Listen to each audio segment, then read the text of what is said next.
Hello student, রীতি ক্লাসরুমে তোমাদের সবাইকে স্বাগত। আজকে তোমাদেরকে দেখাবো নবম শ্রেণীর প্রথম পর্যায়ক্রমিক মূল্যায়ন থেকে বাংলা বিষয় মডেল কোশ্চেন নাম্বার 5 নাম্বার সেটটি। তাহলে চলো আর দেরি না করে এবার আমরা দেখি। এক দেখ সঠিক উত্তরটি নির্বাচন করো। 1-1 চণ্ডীর আদেশ পেয়েছিলেন, উত্তরটি হবে বীর হনুমান।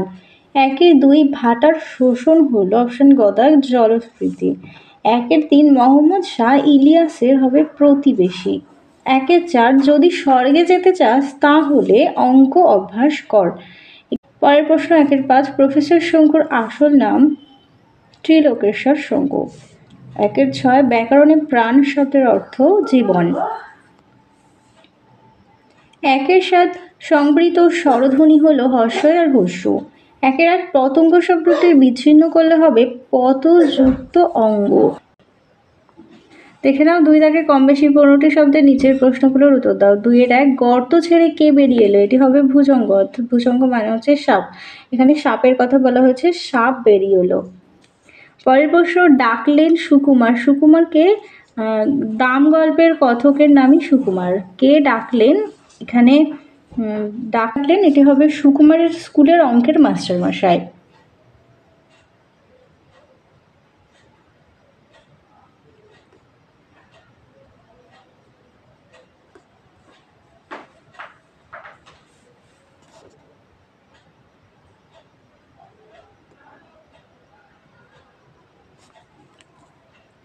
পরের প্রশ্ন দ্বিতীয় রক্ষীর নাম কি, জানুক। 2-4 টাফা দেখতে কেমন, জোনাকের মতো জ্বলছে আর নিভছে। পরের প্রশ্ন দীর্ঘ স্বরধ্বনি কাকে বলে, উদাহরণ দাও। যে স্বরধ্বনি উচ্চারণের হর্ষধ্বনি অপেক্ষা বেশি সময় লাগে তাদের দীর্ঘ স্বরধ্বনি বা দীর্ঘস্বর বলে, যেমন আ দীর্ঘই, দীর্ঘ ওই, ও, এ। পরের প্রশ্নে দেখো কৃণায়ন কি, উদাহরণ দাও। মহাপ্রাণ ব্যঞ্জনধ্বনি অল্পপ্রাণ ব্যঞ্জনধ্বনির মতো উচ্চারিত হলে তাকে কৃণায়ন বলে, যেমন মাঠ > মাঠ, বাঘ > বাঘ, কাঁঠাল > কাঁঠাল ইত্যাদি। পরের প্রশ্নটি দেখো খাঁটি বাংলা সন্ধি কাকে বলে, উদাহরণ দাও। দ্রুত উচ্চারণের জন্য সান্নিহিত ধ্বনি মিলন, লোপ বা পরিবর্তে বাংলা শব্দে পরিবর্তন ঘটার প্রক্রিয়াকেই বলা হয় বাংলা সিদ্ধ বা খাঁটি বাংলা সন্ধি। উদাহরণ যেমন দেখো এতো যোগে হবে এতেক। চলে যাই 3 দাগে কম বেশি 60টি শব্দের নিচের যে কোনো দুটি প্রশ্নের উত্তর দাও। 3-1 বোলবোলাও শব্দের অর্থ কি, বোলবোলাওয়ের কারণ কি। উত্তরটি দেখো বোলবোলাও শব্দের অর্থ হাঁক ডাকা তথা প্রতিপত্তি। ইলিয়াসের অবস্থার বর্ণনা প্রসঙ্গে লেখক এই শব্দটি উল্লেখ করেছেন। প্রথম জীবনে ইলিয়াসের আর্থিক সচ্ছলতা না থাকলেও 35 বছর অক্লান্ত পরিশ্রম করে অগাধ সম্পত্তি বানিয়ে ফেলেছিল সে। তখন তার 200 ঘোড়া, 150 গরু মোষ আর 1200 ভেড়া। ভাড়াটে মজুর দ্বারা গরু মোষের প্রতিপালন হয়। ভাড়াটে মজুরানীরা দুধ, মাখন, পনির এবং কুমির সংগ্রহ করে। ফলে এলাকার ইলিয়াসের খ্যাতি প্রতিপত্তি সঞ্চারিত হওয়ার প্রসঙ্গেই বোলবোলাও শব্দটি উল্লেখ করা হয়েছে। পরের প্রশ্ন দেখো তা উনি পারতেন, উনি কে, কি পারতেন। এর উত্তরটি তোমাদের প্রান্তিক সহায়িকার বই থেকে দেখাচ্ছি। গল্পগত সুকুমারের স্কুলের অঙ্কের মাস্টারমশাইয়ের অঙ্কের প্রতি প্রগাঢ় ভালোবাসা ও দক্ষতা ছিল। তিনি অনায়াসে বোর্ডে জটিল অঙ্কের সমাধান করতেন। ছাত্ররা অঙ্ক না পারলে তাদের পিঠে পড়ত প্রশস্ত হাতের প্রচণ্ড চড়, কিন্তু তাতে কাঁদবার উপায় ছিল না। কাঁদলে তিনি তাদের অঙ্কের পুকুরে ছুঁড়ে ফেলার ভয় দেখাতেন। মাস্টারমশাইয়ের হাতে চড় খাওয়া ছেলেরা কড়া মেজাজের মাস্টারমশাইয়ের পক্ষে ব্যাপারটা আদৌ সম্ভব নয় বলেই মনে করত। 3 দাগ দেখো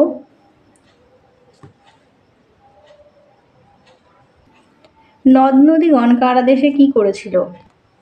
মধ্যযুগের অন্যতম শ্রেষ্ঠ কাহিনী কাব্যকার মুকুন্দ চক্রবর্তীর কলিঙ্গ দেশের ঝড় বৃষ্টি কাব্যাংশটি রচিত হয়েছিল দেবী চণ্ডীর আদেশে। দেবী চণ্ডীর আদেশে কলিঙ্গ দেশের আকাশে হঠাৎ ঘন কালো মেঘরাশি সঞ্চারিত হয়ে অকাল বর্ষণের পরিস্থিতি সৃজন করেছিল। এই বর্ষণ চলছিল ক্রমাগত 7 দিন ধরে বিরামহীনভাবে। মহাপ্লাবনে জলস্থল সব যেন একাকার হয়ে গিয়েছিল। তাই যেন দৈব দেশের নদ নদী ফুলে ফেঁপে উঠেছিল। সৃষ্টি হয়েছিল পর্বত প্রমাণ ঢেউ। তার অভিঘাতে প্রজাদের ঘরবাড়ির সব সেই সর্বগ্রাসী ঢেউয়ের মাথায় টলমল করে দুলছিল। পরের প্রশ্নটি দেখো বিরামহীন এই দ্বার টানা। কোন দ্বার টানা, কেন বিরামহীন?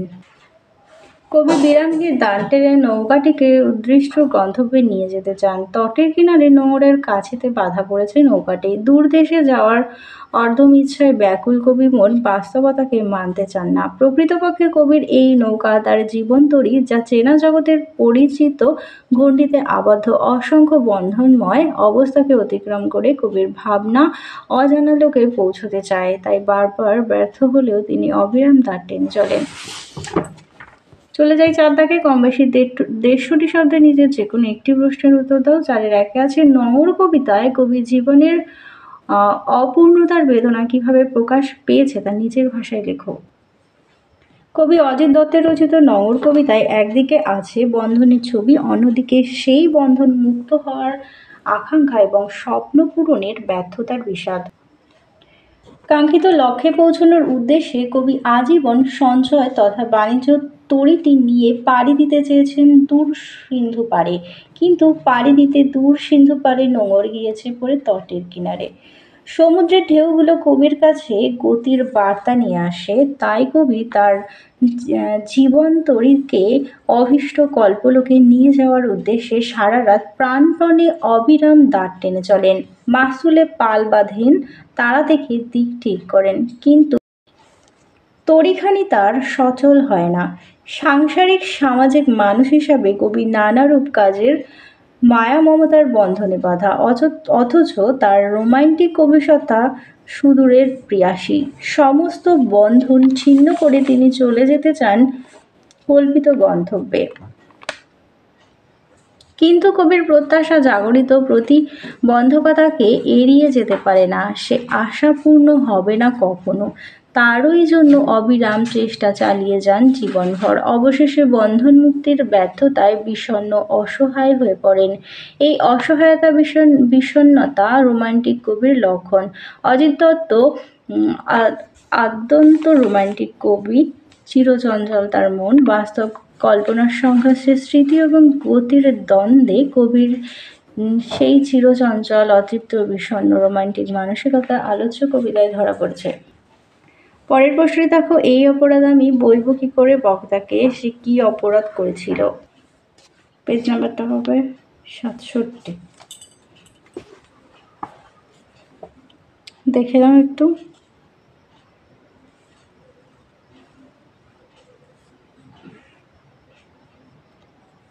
পাঁচ দাগে দেখো, এখানে যে কোনো একটি প্রশ্নের উত্তর দিতে বলেছে। আমি 5-এর 1 দাগেরটা দেখাচ্ছি। এই যে শুল থেকে নামিয়ে একেবারে হাতির পিঠে জড়িয়ে দেওয়া হলো, বক্তা কে আর এমন বলার কারণ কি? দেখে নাও একটু।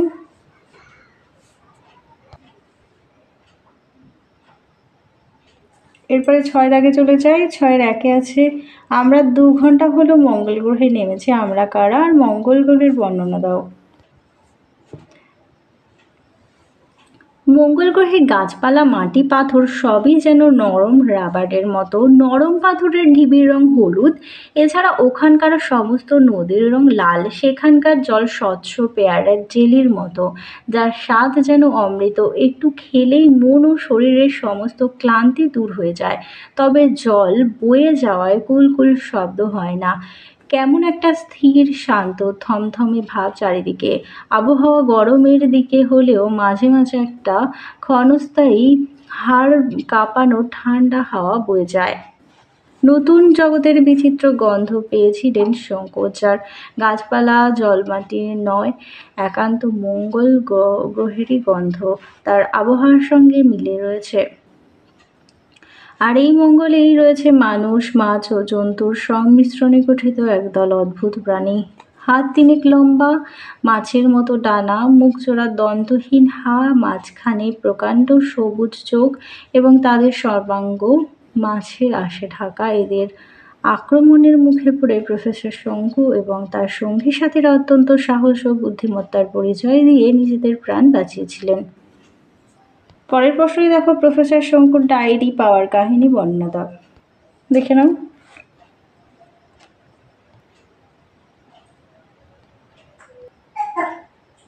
সাথে দেখো, সুসময়ে সকলেই বন্ধু বটে হয়, অসময়ে হায় হায় কেহ কারো নয়। বেশি হবে 56।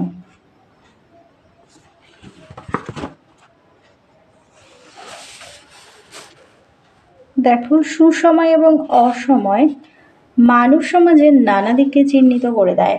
মানুষের চরিত্র উদ্ঘাটনের সময় বিশেষ ভূমিকা পালন করে। মানুষের সময় যখন ভালো থাকে তখন সঙ্গপঙ্গরা ভিড় জমায়, কিন্তু সেই মানুষটিরই